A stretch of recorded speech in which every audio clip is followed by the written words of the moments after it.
మరి నువ్వు బాప్తిసం పొంది ఎంతకాలం అయింది? ఐగుప్తుని విడిచిపెట్టడం అంటే ఏంటి? ఆశలు చావకుండా, కోరికలు చావకుండా నువ్వు బాప్తిసం పొందానండి, ఆత్మను కూడా పొందానండి, కొన్ని భాషలు కూడా మాట్లాడుతున్నాను, నేను మైకితే చెలరేకపోతానండి. ఈ చెలరేకపోతామంతా ఐగుప్తులో ఉండే. అంత నూతన సృష్టి అంటున్నావు కదా, మరి ఆశలు కోరికలు పోయినాయా? సేమ్ అలాంటి ఆశలు కలుగుతున్నాయి ఇంకా. కనుక క్రైస్తవ జీవిత మూల సూత్రమే దైవ భక్తి సాధనలో కీలకమే. దావీదు మహారాజుకి మంచి అనుదిన భక్తి సాధన ఉన్నప్పటికీ కూడా ఈ పాపానికి అలవాటైపోయిన పాపిష్టి మనసు ఉందే, అది మళ్ళీ అవకాశం దొరికినప్పుడల్లా పాపాన్ని కోరుకుంటుంది, ఆశపడుతుంది. అందుకని ఏమని ప్రార్థన చేస్తాడంటే, ఇక సుఖం లేదు ప్రభా, పాపానికి అలవాటైపోయిన పాపిష్టి మనసు నన్ను సంతోషపరిచేలా లేదు, దుఃఖపెట్టేసేలా ఉంది, దీన్ని వేళ్లతో పెళ్లగించి. నేను మొన్న ట్రైన్లో ప్రయాణం చేస్తుంటే ఒక ఆయన అడిగాడు, క్యా సాబ్ हो जाएगा, कौन जीतेगा? ఇజ్రాయెల్ తో बहुत छोटा నేషన్ అయినా ఇక అంత సువార్తాడికి ఏం చెప్తాను నేను? సింపుల్గా అన్నాను, ఆనేదో భాయ్ అసలీ మజా మిలేంగా హమ్కో, హమ్ దేఖ్ పాయేంగే, రానై అసలు మజా ఏంటో తెలుసుద్ది చెప్పాను. యేసు రక్తం ఏం చేయ, దేవుడు ఆ పట్టణంలో ఉన్నాడు, దానికి చలనం లేదు. దేవునికి స్తోత్రం కలుగునగా. మరి మాటల్లో బలహీనలు, చూపుల్లో బలహీనలు, తలంపుల్లో బలహీనలు, తీర్మానంలో బలహీనలు, నిర్ణయం చేసుకుని తీర్మానం చేసుకుని నిలబడ్డ ఎక్కువ రోజులు దాంట్లో నిలబడలేక, కొనసాగించలేక పదే పదే పడిపోయే, జారిపోయే, బలహీనమైపోయే లేటి క్రైస్తవ్యం యేసు ముందు నిలబడగలిగిన బలం ఎలా సంపాదించుకోవాలి?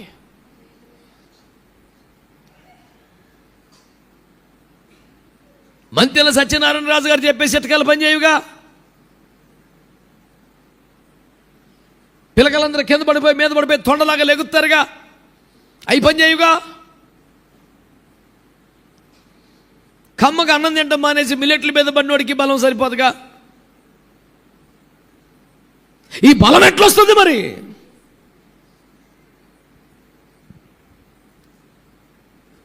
దేవుని వాక్యంలో మనం కొన్ని విషయాలు ధ్యానం చేద్దాం.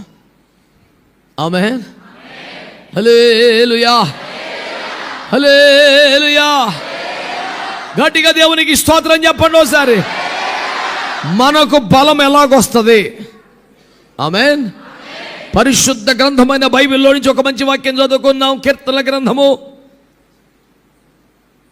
84వ కీర్తన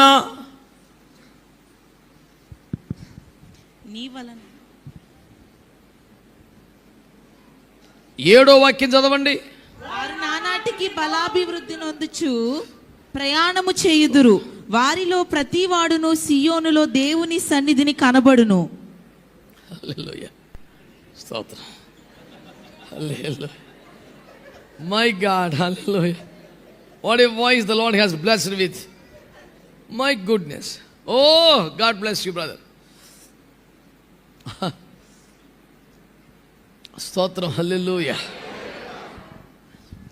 వారు నానాటికి బలాభివృద్ధి పొందుదురు, వారిలో ప్రతివాడు సియోనులో దేవుని సన్నిధిని కనబడతారు. గట్టిగా ఆమేన్ అనండి ఒకసారి. హల్లెలూయా. ఈ ప్రపంచ వింతలలోకి ఎలా వింత ఏంటది? ప్రయాణం చేస్తున్న కొద్దీ బలం పెరగటం. ఎక్కడైనా ఉంటుందా? ఒకప్పుడు అంటే జనరల్ కంపార్ట్మెంట్లో, లారీల్లో, బస్సుల్లో, సైకిళ్ళ మీద లక్షల కిలోమీటర్లు తిరిగిన తర్వాత దేవుడు ఇప్పుడు కాస్త సౌకర్యంగా ప్రయాణం చేసే అవకాశాలు ఇస్తున్నారు. బాగానే వెళుతున్నాం సుఖంగా, సౌకర్యంగా. అంత సౌకర్యంగా వెళ్ళిన ప్రయాణం తర్వాత కొద్దో గొప్ప బడలిగ్గానే ఉంటుంది, బలం వచ్చినట్టు అనిపించట్లా. మీకు ఎప్పుడన్నా ఉందా? ఓ ప్రయాణం చేసిన తర్వాత సౌకర్యవంతమైన ఏసీలో ప్రయాణం చేసిన, ఒక మంచి ట్రైన్లో ఫస్ట్ క్లాస్ ఏసీ టికెట్లో మీరు మంచి మీ బర్త్ మీద పండుకొని సెలెక్ట్కి పోయిన 3 దుప్పట్లు కప్పుకొని నానా తిప్పలు పడి గమ్యానికి చేరితే అక్కడ దిగిన తర్వాత కొత్తగా బలం వచ్చినట్టు ఉంటుందా? ఏమండి, కొన్ని వందల సార్లు విమానాల్లో కూడా ఎగిరి వెళ్ళే అవకాశాలు ప్రభు నాకు ఇచ్చారు. ఎందుకంటే టికెట్లు మనకి కాదు కానీ ఎవరొకరు తీసిస్తారు, పోతుంటాను. దేవుని స్తోత్రం. నాకు ఖర్చు. ఒక మంత్రి గారు నా పక్కన కూర్చున్నారు, అడిగారు, నువ్వు పద్దాకు కనపడుతున్న ఫ్లైట్లో ఏంటో నీ గొడవని అడిగాడు. ఎందుకంటే మనకి ఎప్పుడు పొద్దుకోకలేదు ఉంటుంది కదండి సాక్ష్యం. ఏంటా నీ గొడవ ఏంటంటే, ఇదేనండి ఇక అని చెప్పాను. నీకేమైనా ఫారెన్ కరెస్పాండెన్స్ ఉందా, విదేశీ డబ్బు వచ్చి పడిపోతుందా, తెగ తిరుగుతున్నావు ఫ్లైట్లో అన్నాడు. వెంటనే ఫోన్ ఓపెన్ చేసి నా కన్వీనర్ గారు పెట్టిన మెసేజ్ చూపించా. అయ్యగారు మీరు డేట్లు ఇస్తే చాలు, రాను పోను టికెట్లు ఇచ్చేస్తా అని చెప్పాడు, విమానం టికెట్లు. నీ పని బాగుందా, ₹100 ఖర్చు లేకుండా దేశాలు తిరిగి. ప్రభులు ఉంటే చాలా బాగుంటుందండి, తిరగలేదు. నా భయం ఏముంది, చెప్పేశాను సువార్త. ఇక డబ్బులు వచ్చే ఉంటాయిలే, బోల్డ్ తగిలేసి ఉంటుంది నీకు అన్నాడు. వెంటనే జోబులో రెడీగా ఉంచుకున్నాను, పాన్ కార్డు తీసి ఆయనకి ఇచ్చాను. ఎందుకు ఇది అన్నాడు. ఇది కొడితే మీకు తెలిసిపోద్దంట కదండి ఎంత ఉందో అకౌంట్లో, వస్తుందో రాకపోక అని, చూసేయండి ఒకసారి అన్నాడు. నాకెందుకు అన్నాడు. చూడా తప్పేముంది, పెద్ద మనిషివి, రూపాయి రాకపోక మొత్తం జాతకం తెలిసిపోద్దిగా, చూసుకో. మరి ఎట్రా అకౌంట్లో డబ్బులు లేకుండా రాకపోక లేకుండా ఎటు తిరుగుతున్నావు అంటే, రాకకి పోకకి ఆడెవడో టికెట్ కొంటే నాకెందుకు రాకపోక, ఏసు రక్తం చెయ్యం. స్వతంత్రం చెప్పొచ్చుగా. మీకేం పెట్టుబడి ఉందిరా, నేను దేవుడు ఎవడో టికెట్ ఇచ్చాడు వెళ్ళాను, మీకేంది బాధ, సంతోషించవచ్చుగా. ఓ దీన సేవకుడికి దేవుడు టికెట్ ఇచ్చి తీసుకెళ్ళాడని అట్లా సీరియస్గా పెట్టి కూర్చున్నారు మొఖాలు. మంచిలో దేవుని కార్యాల్లో ఆనందించండి, మీకు మేలు కలుగుతుంది. పిల్లగాలు దొరికారులే, స్తోత్రం చెప్పండి. హల్లెలూయా. ఇంతటి సౌకర్యవంతమైన విమానాలలో ఏసీ మొదటి తరగతిలో పడుకొని ప్రయాణం చేసిన తర్వాత కూడా బలం ఎప్పుడు పెరగలేదు, ఇంకా బడలకే నీరసమే వచ్చింది. కానీ వాక్యం ఏమంటుంది, వారు నానాటికి బలాభివృద్ధి నొందుచు ప్రయాణం చేసిన కొద్దీ బలం అభివృద్ధి ఎట్లయితే, ఉన్న బలం అలాగుంటేనే గొప్ప, నీరసం రాకపోతే గొప్ప. కానీ ఇక్కడ బలం పెరిగిపోతుందంట. యాత్ర చేసిన కొద్దీ, స్తోత్రం అంటలా, ప్రయాణం చేసిన కొద్దీ బలము తరగటం లేదట, అలా ఉండడం లేదట, పెరిగిపోతుందంట. స్తోత్రం చెప్పండి. ఎందుకంటే ఆ ప్రయాణము సుఖభోగ సంబంధమైంది కాదు, కోరికలు తీర్చుకునే ప్రయాణం కాదు, ఆశల కొరకు అంతస్తుల కొరకు చేసే ప్రయాణం కాదు. ఆ ప్రయాణం అంట రోజు రోజుకి ఐగుప్తుకు దూరం అవుతా సియోనుకు దగ్గర అయ్యే ప్రయాణం కొట్ట. కొడితే మంచి కొట్ట. దేవునికి స్తోత్రం కలుగును గాక. ఎవడైతే ఐగుప్తుకు దూరం అవుతాడో, సియోనుకు దగ్గర అవుతుంటాడో, ఈ ప్రయాణం చేసిన కొద్దీ చెప్పండి బలం ఏమైపోద్ది, చెప్పండి బలం ఏమైపోద్ది. అప్పుడే 3 సంవత్సరాలు బట్టి వస్తున్నాం కానీ మాకు ఎందుకో బలహీనంగానే ఉంటుంది అయ్యారంటే. తాగుబోతాడు పడవను తీసుకెళ్ళి గోదావరిలో కోట్లింగల రేవులకి తోడెట్టి కట్టేసి తెడ్డేసుకుని పాట పడినట్టు ఉంటుంది. పడవని ఒడ్డుకు కట్టేసాడు తాడు పెట్టి, రాజమండ్రి వెళ్ళిపోయాడు, సినిమా చూశాడు, సొక్కేసుకొచ్చాడు, తెడ్డట్టుకున్నాడు. ఎర్ర తెడ్డో హైలెస్ హైలెస్ అన్నాడు కానీ ఇది వెళ్తలేదు. ఆ లెక్క ప్రకారం ఒక పాట కొవ్వూరు వచ్చేయాలి, 3 పాటలు అయిపోయింది, తెల్లారిపోయింది, కొవ్వూరు రాలేదు. తాడు ఇప్పుతలేదు కదా వీడు, ఎదవ కనెక్షన్ ఏదో ఎడుతుంది, బండి ముందుకెళ్దు. ఓ పాటలో ప్రార్థన హల్లెలూయా సుత్తి మైకిమ్మ ఇదంతా సుత్తే ఇడిది, వీడికి ఎదవలు ఇంకేదో ఉంటుంది. పనికి మళ్ళీ చాలా మంచోడు అన్న, కొంచెం తాగుతాడని కానీ కొంచెం తాగిన తర్వాత కూడా మంచివాడుగా నీ కనపడ్డాడంటే తేడా ఆడుకోదు. నువ్వు ఆడి దగ్గర తప్పు లేదాడు, ప్రభువులో లేడు కనుక ఆడికి లైసెన్స్, నువ్వు ఉన్నావు కనుక నీకది మంచిగా అనిపించింది కాబట్టి నువ్వు తేడా. ఇప్పుడు ఆమె చెప్పే దమ్ము ఊడుకుందరా, స్తోత్రం అనరా.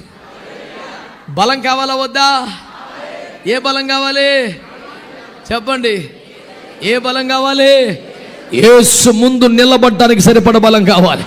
నిమిషములో రెప్ప పట్టున మార్పు నుండి మేఘం ఎక్కే బలము కావాలి.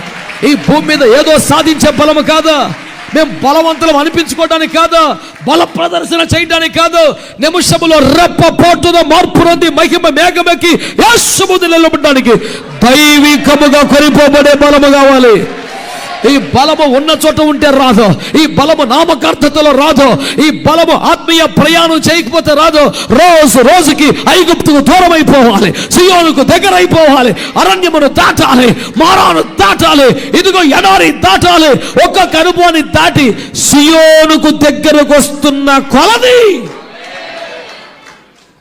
ఏమైపోద్దంట చెప్పాలి గట్టిగా. ఈ భూమి మీద ఏ ప్రయాణం చేసినా బలం తగ్గుద్ది, ప్రయాణం పెరిగినా కొద్దీ బలం తగ్గుతూ ఉంటుంది, నీరసం వస్తూ ఉంటుంది, బలహీనత వస్తుంది, బడలికి వస్తుంది.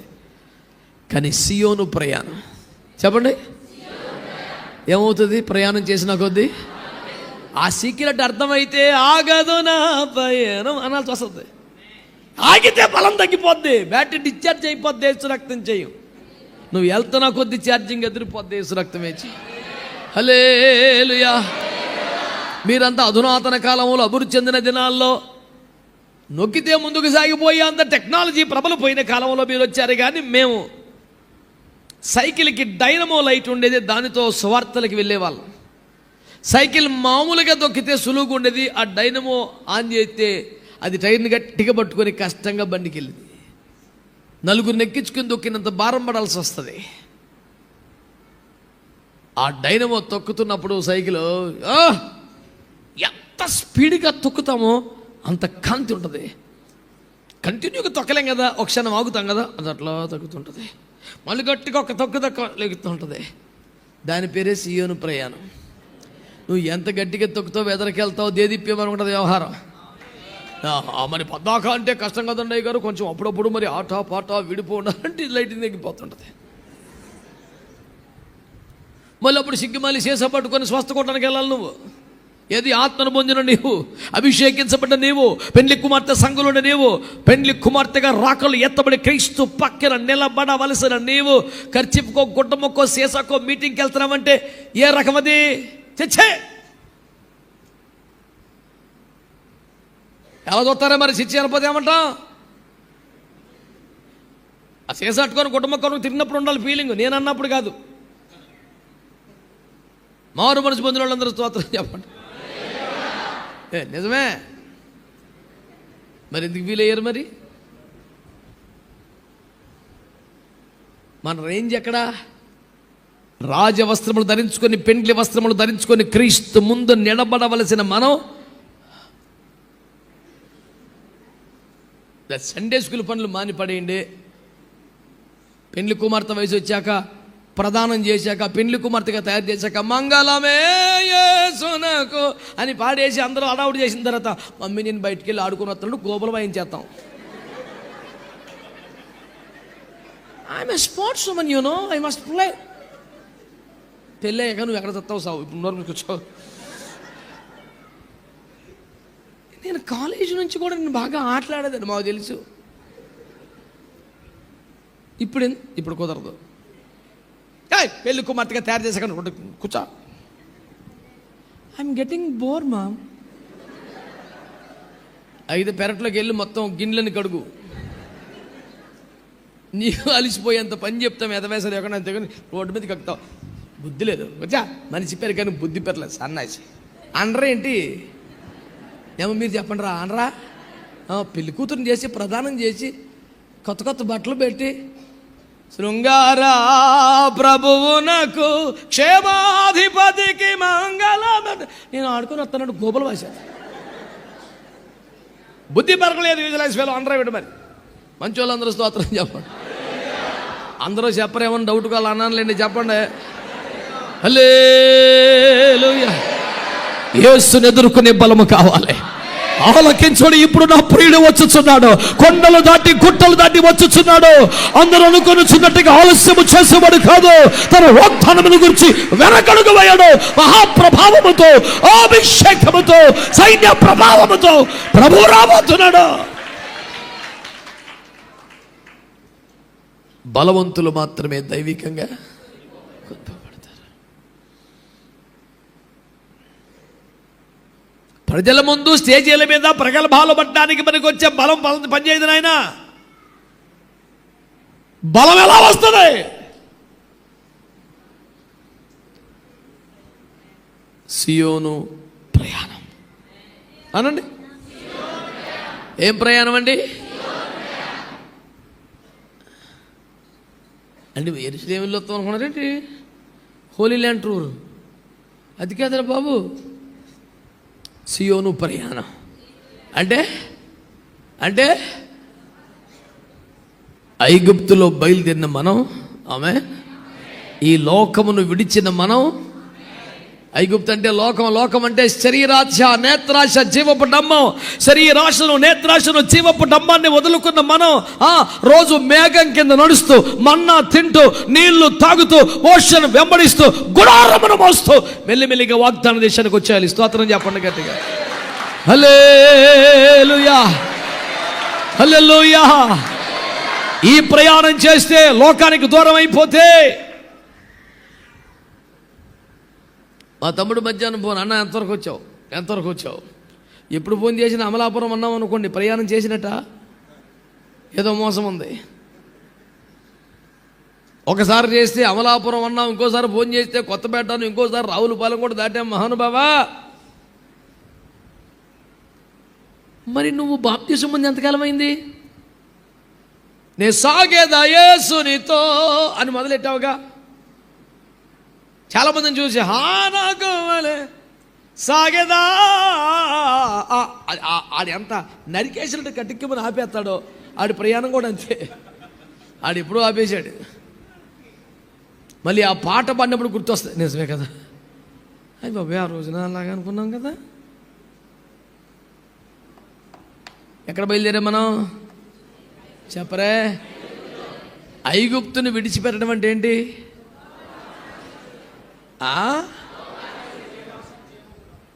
అవి వదిలేయటం. ఆశలు వదిలేస్తే ఐగుప్తు వదిలేసినట్టు. ఆశలు చావకుండా, కోరికలు చావకుండా, నువ్వు బాప్తిసం పొందానండి, ఆత్మను కూడా పొందానండి, కొన్ని భాషలు కూడా మాట్లాడుతున్నాను, నేను మైకిస్తే చెలరేకపోతానండి. ఈ చెలరేకపోతామంతా ఐగుప్తులో ఉండే. ఐగుప్తులో ఉండి చెలరేకపోవటం ఏంటి? పనికి మళ్ళీ పని వదిలే, ముందు రా, బయట రా. ఐగుప్తు ఆశలన్నీ విడచి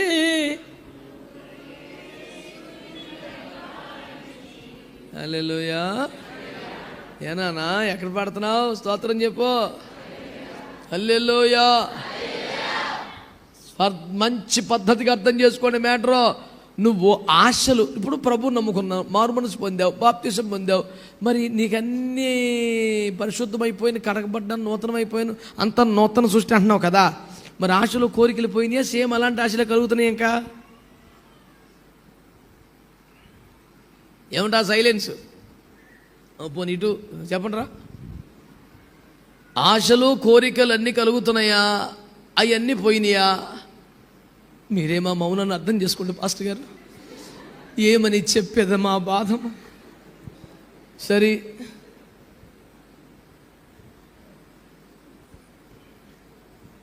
శోధన రావడం సహజం. నాకు అసలు శోధన కూడా రాలేదంటే అది అబద్ధములు జనకుడు అపవాది ఆశ్చర్యపోయేంత అబద్ధం. అది శోధన వస్తుంది, అందులో డౌట్ ఏం అక్కర్లా. అసలు నాకు అలాంటి శోధన కూడా ఏమి రాదండి అసలు. అంటే సైతాన్ గడు ఆశ్చర్యపోతుంది, ఈడెవడరా బాబు, నాకన్నా బేబచ్చంగా అబద్ధం ఆడేస్తున్నాడు, బొరపిచ్చెక్కిపోతాడికి.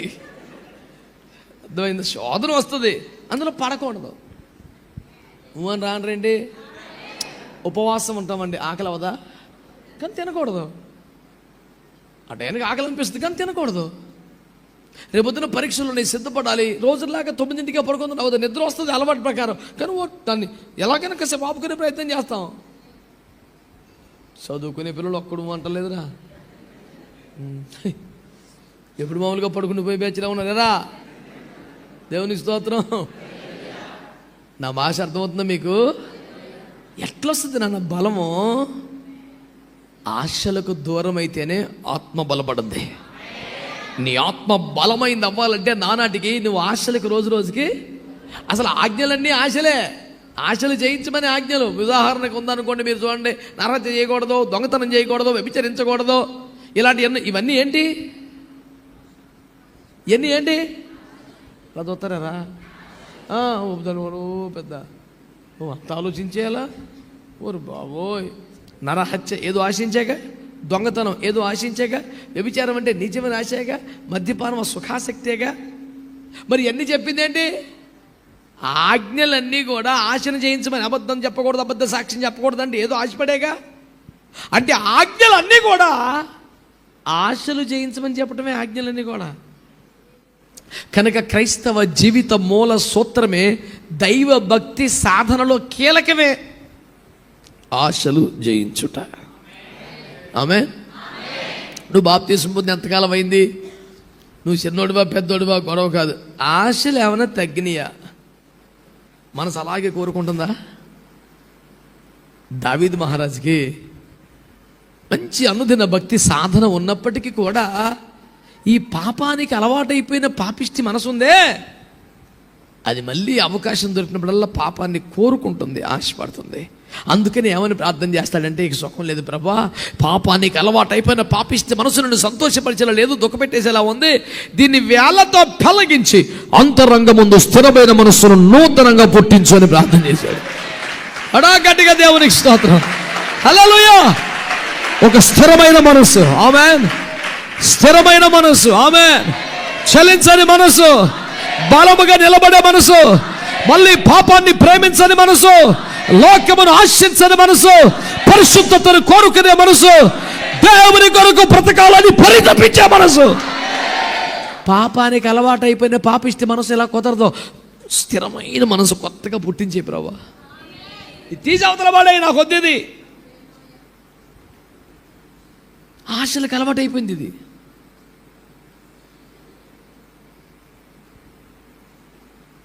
యేసుని ఎదుర్కొనే అంత బలం రావాలా? అంత బలం కావాలా? దానికి దొడ్డిదారులు అడ్డదారులు ఏమి ఉండవు. రోజు రోజుకి ఐగుప్తుకు దూరం అవ్వాలి, అనగా ఆశలకు దూరం అవ్వాలి, సియోనుకు దగ్గరవుతూ ఉండాలి. దేవునికి మహిమ కలుగును గాక.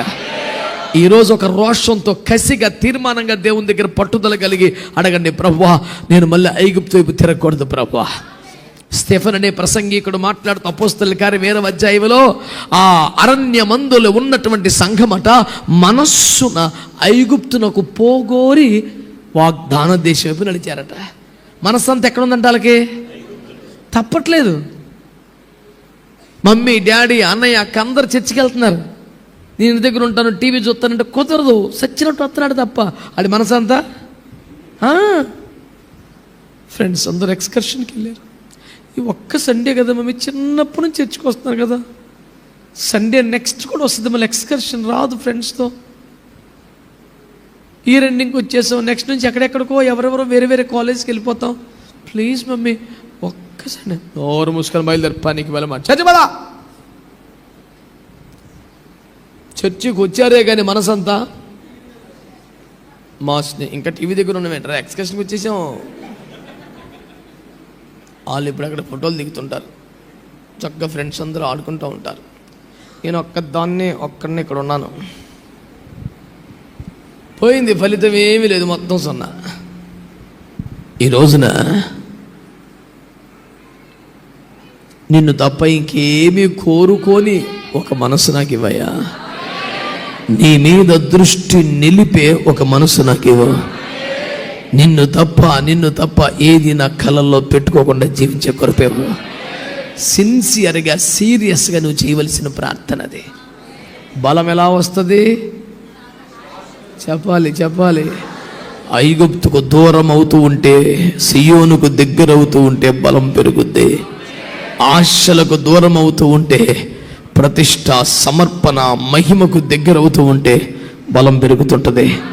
ప్రభు నమ్ముకుని ఇంతకాలం అయింది కదా, బాప్తిసం ఉంది ఇంతకాలం అయింది కదా, పరిశుద్ధాత్మను పొంది ఇంతకాలం అయింది కదా, సేవకు సమర్పించుకొని ఇంతకాలం అయింది కదా, మరి రోజు రోజుకి మహిమకు దగ్గర అవుతున్నావా? పరిశుద్ధతకు దగ్గర అవుతున్నావా? పరిశుద్ధతను సంపూర్తి చేసుకుంటున్నావా?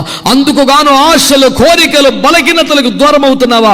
అవి ఎంత దూరం అయితే నువ్వు ఆత్మలో అంత బలపడగలవు. దేవునికి స్తోత్రం కలుగునేగాక. సంతోషంగా దేవుని స్తుతించండి. హల్లెలూయా. వారు నోటికి బలాభివృద్ధి